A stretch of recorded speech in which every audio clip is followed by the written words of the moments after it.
You ever wonder why you see 3, maybe 4 coffee shops all on the same street corner? Or, why your phone is designed in California but assembled somewhere else? Well, it all comes down to one of the biggest, most crucial decisions any business can make: location. I mean, you get it right, you can absolutely thrive. But get it wrong? Whew, you might not survive. So let's break down how this all works. So let's dive right in, shall we? We're going to break this all down so that by the end of this explainer, you'll get a really clear picture of what drives these massive decisions. And by the time we're done here, you'll be able to explain all the key factors for picking a spot. You'll get why companies completely shake up their production, and you'll know the difference between outsourcing, offshoring, insourcing, and reshoring like the back of your hand. Promise. So here's our game plan. First, we're going to tackle the big why question. Then, we'll zoom right into the local level. Choosing your neighborhood. After that, we'll pull way back to see the global picture, look at all the different ways to organize production, and then we'll wrap it all up with the key takeaways. Sound good? Let's go! First up, the big location question. And trust me on this is about so much more than just sticking a pin in a map. It's a massive strategic move that can define a company's entire future, whether you're talking about a tiny little startup or a giant global powerhouse. Oh, this quote, it just says it all, doesn't it? That sinking feeling of, if only we just chosen somewhere else. A bad location choice, it just bleeds into everything. Your costs, your competition, even your ability to find customers. It is a huge, and I mean huge, expensive mistake to try and fix. So, how do businesses get it right from the start and avoid this kind of regret? Well, to answer that, let's zoom in a bit. Let's get down to the local level. I want you to put yourself in the shoes of an entrepreneur for a second. You're opening a brand new shop in your town. What's on your checklist? What are you looking for in the perfect spot? As you can see here, it's not just one thing, it's this whole web of interconnected factors. You've got things like your labor pool over here and transport links over there. They all pull on each other. A truly great location nails the balance between all of them. So let's break down a couple of the really big ones.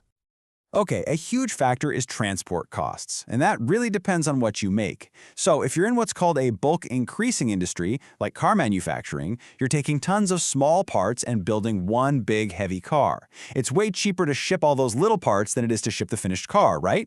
So you build your factory close to your customers. Now, the exact opposite is a bulk decreasing industry, like a paper mill. You start with these massive, heavy logs, and you turn them into much smaller, lighter rolls of paper.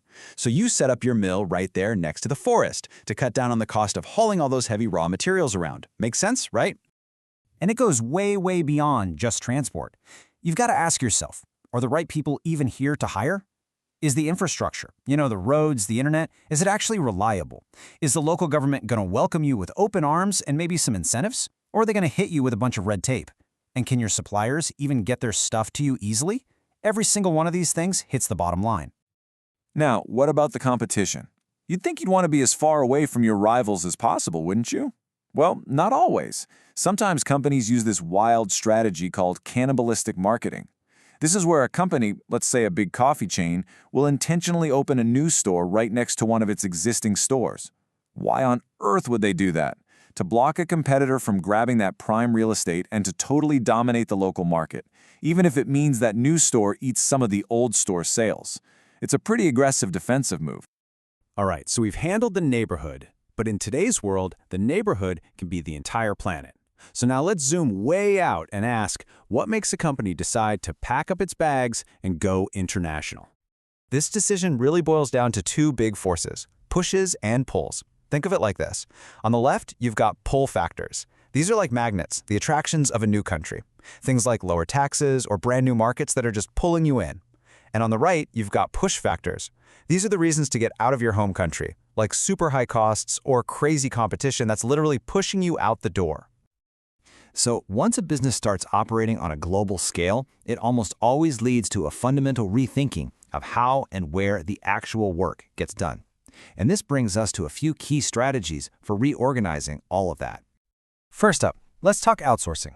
This is super common. It's just when a company pays another firm to handle a specific task. Think about a school, right? Its main job is teaching, so it might outsource things it's not an expert in, like catering or cleaning, to specialists. That way, it can focus on what it does best. Okay, now take that same idea, but add geography. Offshoring is simply outsourcing, but to a company in a totally different country. The classic example you always hear about is moving a call center overseas to take advantage of lower labor costs. Insourcing is the exact opposite. It's when a company says, you know what, we're done paying someone else to do this. They bring that function back under their own roof. Maybe they felt like they lost too much control, or they just figured they could do the job better themselves. They're bringing it back in-house. And finally, we've got reshoring, which is, you guessed it, the opposite of offshoring. This is the big move to bring operations that were moved overseas all the way back to the home country. You're seeing this happen more when costs abroad start to creep up, or when companies decide they want tighter control over their quality. But look, none of these strategies is a silver bullet. They're all about trade-offs, as you can see really clearly in this table for outsourcing. On one hand, yeah, you've got huge advantages, like cutting costs. But on the other hand, you're looking at some major risks, losing control over quality, becoming way too dependent on a single supplier, and even facing some serious ethical problems. It's a real balancing act. Okay, we have covered a ton of ground. So let's take a second and just distill it all down to the most important points in our final briefing. So, here's what I really want you to remember. Location is a deep, complex, strategic choice, not just a place on a map. The factors that influence it range from local labor costs all the way up to global trade agreements.